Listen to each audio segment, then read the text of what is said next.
Hi hello ನಮಸ್ತೆ welcome to my YouTube channel. ಎಲ್ಲರೂ ಹೇಗಿದ್ದೀರಾ? ಎಲ್ಲರೂ ಚೆನ್ನಾಗಿದ್ದೀರಾ ಅಂದ್ಕೊಳ್ತೀನಿ. ಇವತ್ತಿನ ನಮ್ಮ ರೆಸಿಪಿ ನುಗ್ಗೆಕಾಯಿ ಪಲ್ಯ. ಇದೆಲ್ಲ ಬೇಯಿಸಿಟ್ಕೊಂಡಿರೋ ನುಗ್ಗೆಕಾಯಿ, ಎಣ್ಣೆ ಹಾಕಿದ್ದೀವಿ, ಕರಿಬೇವಿನ ಸೊಪ್ಪು, ನೆಕ್ಸ್ಟು ಟೊಮೊಟೊ, ಈರುಳ್ಳಿ ಎಲ್ಲ ಚೆನ್ನಾಗಿ ಫ್ರೈ ಮಾಡಿಕೊಂಡು ನೆಕ್ಸ್ಟು ನುಗ್ಗೆಕಾಯಿ ಹಾಕೊಳ್ಳೋದು. ನುಗ್ಗೆಕಾಯಿ ಹಾಕ್ಕೊಂಡು ಮತ್ತು ಖಾರದ ಪುಡಿ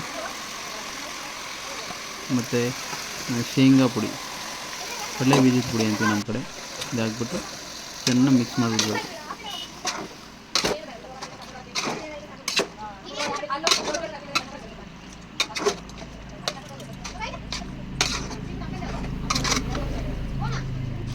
ಈಗ ಸ್ವಲ್ಪ ಟೇಸ್ಟಿಗೆ ತಕ್ಕಷ್ಟು ಉಪ್ಪು ಹಾಕ್ಕೊಂಡು ಇನ್ನೊಂದ್ಸರಿ ಮಿಕ್ಸ್ ಮಾಡಿಬಿಡೋದು ನೀಟಾಗಿ.